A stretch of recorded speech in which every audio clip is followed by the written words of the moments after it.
Hello.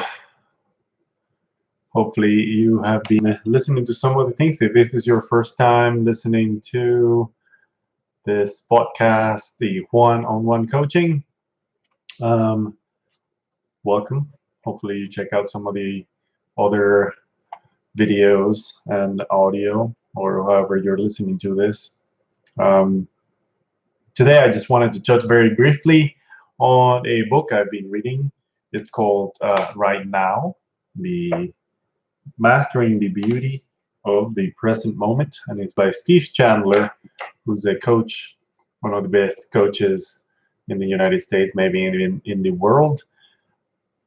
But what I found interesting about starting the book is that his first chapter pretty much talks about the same concept that I developed, or not developed, but I wrote about in my 5-step program to create a life worthy of you. And in step one, if you've listened to some of it, I talk about this idea that in order to start the process of building a life in alignment with who I am, I must first have to reject everything I think I know and kind of start over. And one of the things that I say I needed to do in my journey to becoming intentional with what I was doing with my life was challenging titles and labels. The concept of I'm Hispanic, or I'm a coach,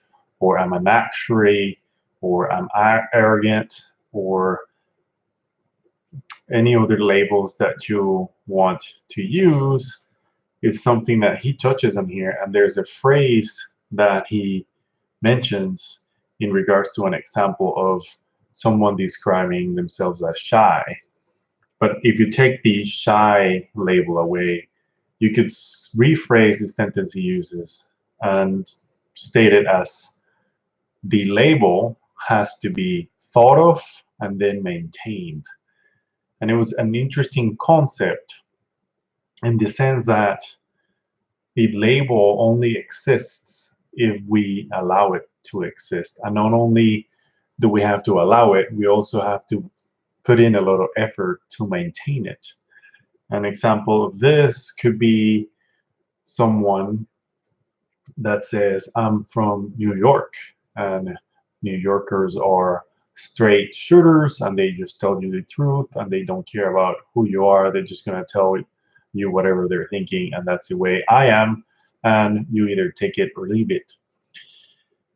If you think about that for a second, you will realize that that type of person, which is the label that you just defined, is someone that is most likely not going to get along with a lot of people, mainly because they're just going to be straight up with what they think. They're probably not going to think about other people's feelings. They may not want to build relationships. And whenever someone gets offended by what they say, they are probably going to say, well, that person can't handle my straightforwardness and direct speak, and therefore I'm okay with it and they can go their own way. But think about that, because the label, you have to maintain that label. And it's not something that describes me. I say I'm very honest. And for many years, I was referring to myself as brutally honest. But that's not true. I can still be honest and direct, but be respectful of other people's feelings. I'm not perfect with it, but it is something that can change. So the idea that the label has to be not only thought of, I have to accept it as the label that represents me. I also have to work hard at it to prove the label right. And if you know anything about the brain and the mind, those two things are going to work in our service. And if we say we are rude, our brains are going to find a way to prove us right.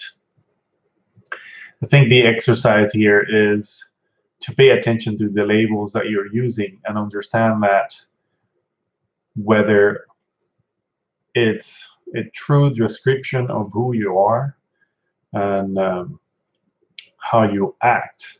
It doesn't necessarily mean it's an absolute thing in the way that you are expressing that label to you and to others. Labels are a good thing in becoming aware of our tendencies and in our behaviors, but they don't necessarily have to stay that way. We can actually find ways to improve them. We can find ways to replace them and realize that the label describes the behavior, not necessarily you and I as people. We are more than the label. You are more than whatever label you want to give yourself.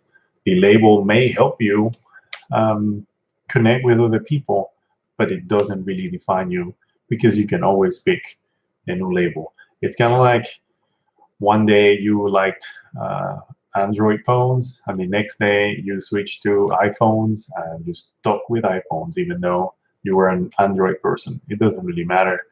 The label changed, but you are still the same person. And I think that's the message for today. Have a good one. I'll see you on the next one. Bye.